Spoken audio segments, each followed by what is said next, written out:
राधिका स्वागत करती हूँ आपका अपने एक्सीलेंस फैमिली में, जहाँ आज हम जानेंगे धारणीय विकास के बारे में। धारणीय विकास मतलब विकास का नया मॉडल जो है उसे ही हम धारणीय विकास कहते हैं। इसका अर्थ होता है कि आप देश की उन्नति के लिए, देश के विकास के लिए जो भी कार्य कर रहे हो वो सारे कार्य इस तरीके से हो जिससे पर्यावरण को कोई नुकसान ना पहुँचे। जिन प्राकृतिक संसाधनों का, प्रकृति ने हमें जो भी संसाधन उपलब्ध कराए हैं उन संसाधनों का इस तरीके से उपयोग करें जिससे पर्यावरण को कोई नुकसान ना हो, यही आज हमें इसमें समझना है। तो बताया गया कि धारणीय विकास की अवधारणा पर संयुक्त राष्ट्र पर्यावरण और विकास सम्मेलन ने क्या किया, बल दिया। मतलब उन्होंने भी इस बात पर जोर दिया कि देश का विकास पर्यावरण को ध्यान में रखकर किया जाना चाहिए, पर्यावरण को प्रदूषित नहीं करना चाहिए। जिसने इसे इस प्रकार परिभाषित किया, किसने, संयुक्त राष्ट्र पर्यावरण और विकास सम्मेलन ने, कि ऐसा विकास जो वर्तमान पीढ़ी की आवश्यकताओं को भावी पीढ़ियों की आवश्यकताओं की पूर्ति क्षमता का समझौता किए बिना पूरा करे। ऐसा विकास हो जो विकास वर्तमान के लिए नहीं, भविष्य भावी पीढ़ियों के लिए भी लाभप्रद हो। हमें उन्हें इस तरीके का पर्यावरण उपलब्ध कराना है जिससे उन्हें किसी प्रकार की असुविधा न हो। जिस पर्यावरण की आज हम उम्मीद करते हैं कि हमें स्वच्छ वातावरण मिले, स्वच्छ पानी मिले, स्वच्छ हवा मिले, वही वातावरण आने वाली पीढ़ियों के लिए भी होना चाहिए। तो आने वाली पीढ़ियों के लिए कब होगा, जब हम आज की पीढ़ी उस वातावरण को स्वच्छ रखेगी। आज की पीढ़ी के कार्य पर निर्भर करता है कल की पीढ़ी का वातावरण कैसा होना चाहिए। फिर इसी संबंध में ब्रूटलैंड कमीशन ने भावी पीढ़ी को संरक्षित करने पर जोर दिया।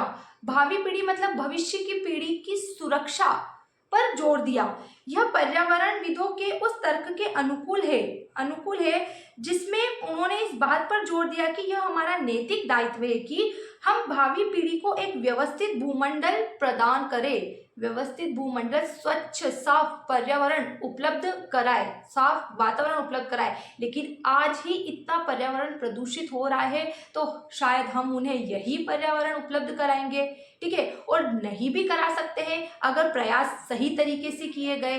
पर्यावरण को बचाने के लिए जो प्रयास किए जा रहे हैं, अगर हमने उन पर ध्यान दिया तो भविष्य की पीढ़ी को हम क्या करेंगे, स्वच्छ वातावरण उपलब्ध करा सकेंगे।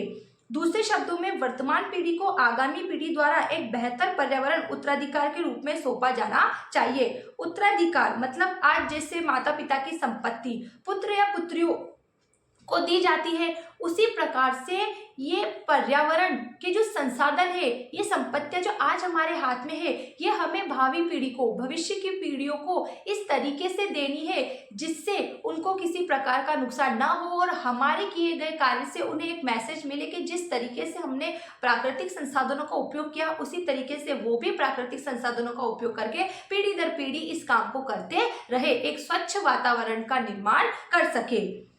फिर आगे लिखा है इसमें, कम से कम हमें आगामी पीढ़ी के जीवन के लिए अच्छी गुणवत्ता वाली परिसंपत्तियों का भंडार छोड़ना चाहिए।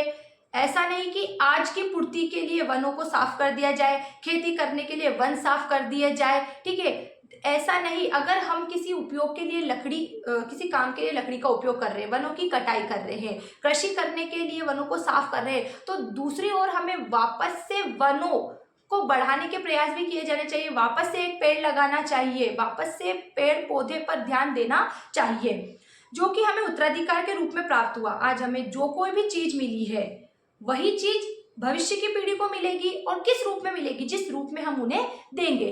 तो ऐसा नहीं कि हमें आज वातावरण प्रदूषित मिला है तो हम प्रदूषित ही वातावरण भविष्य की पीढ़ियों के लिए रखें। हम उस वातावरण में सुधार कर सकते हैं। हमें जो मानव जीवन मिला है, जो ज्ञान है हमारे अंदर, उस ज्ञान का, उस विवेक का सही तरीके से उपयोग कर सकते हैं और आने वाली पीढ़ियों को भी उसके उपयोग के बारे में समझा सकते हैं।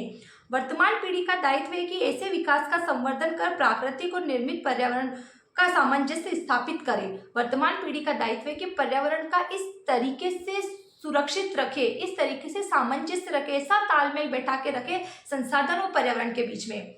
जो संसाधन मिले उसका इस तरीके से उपयोग करें जिससे पर्यावरण पर नुकसान ना हो। तो संसाधन और पर्यावरण में ऐसा सामंजस्य, ऐसा तालमेल रखे कि प्राकृतिक संपदा का संरक्षण हो, वह सुरक्षित रहे। विश्व की प्राकृतिक पारिस्थितिक व्यवस्था का पुनर्जनन क्षमता की सुरक्षा, मतलब कि पुनर्जनन क्षमता का मतलब होता है यहाँ जैसे पृथ्वी पर कोई भी चीज व्यर्थ नहीं है। आज पेड़ पौधों की पत्तियां सूखकर जमीन पर गिरती है तो वह क्या करती है, मिट्टी के रूप में मिट्टी में दब जाती है और एक मिट्टी तैयार हो जाती है और उसी मिट्टी से पौधा पनपता है। तो अगर बड़ी मात्रा में आपने उसमें कूड़ा करकट कचरा इकट्ठा कर दिया तो उससे कोई मृदा कोई मिट्टी का निर्माण नहीं होगा। तो आप इस तरीके से कार्य करें कि प्रकृति अपनी प्रक्रिया को निरंतर जारी रखे, भविष्य की पीढ़ियों के ऊपर अतिरिक्त खर्चा जोखिम को हटाने के अनुकूल हो, प्राकृतिक संसाधन और पर्यावरण के बीच ऐसा संतुलन सामंजस्य हो कि अतिरिक्त खर्चे और जोखिम को हटाने के अनुकूल हो, भविष्य की पीढ़ी किसी प्रकार की जोखिम में न रहे, उन्हें ऐसा वातावरण दे जिससे वो अच्छी सांस ले सके, ना कि इतना पेट्रोल डीजल इतनी गाड़ियों का उपयोग करे कि वातावरण पूरी तरीके से प्रदूषित हो जाए, व्यक्ति सांस नहीं ले सके। आज हम दिल्ली में देखते हैं तो वहाँ पर व्यक्ति सांस भी ठीक से नहीं ले पाता है, इतना वहाँ पर प्रदूषण है। लेकिन सीएनजी का प्रयोग किया जा रहा है, उस वातावरण को सुधारने के प्रयास किए जा रहे हैं। तो कहने का मतलब है कि प्रयास निरंतर जारी रहने चाहिए जिससे भविष्य की पीढ़ी एक स्वच्छ वातावरण प्राप्त कर सके, स्वच्छ हवा उन्हें मिल सके। यही हमारा टॉपिक था और हमारा यहाँ पर ये टॉपिक पूरा हो जाता है। अब आपको जो भी डाउट है तो आप पहले वो क्लियर करें, उसके बाद हम इसका नेक्स्ट टॉपिक स्टार्ट करेंगे।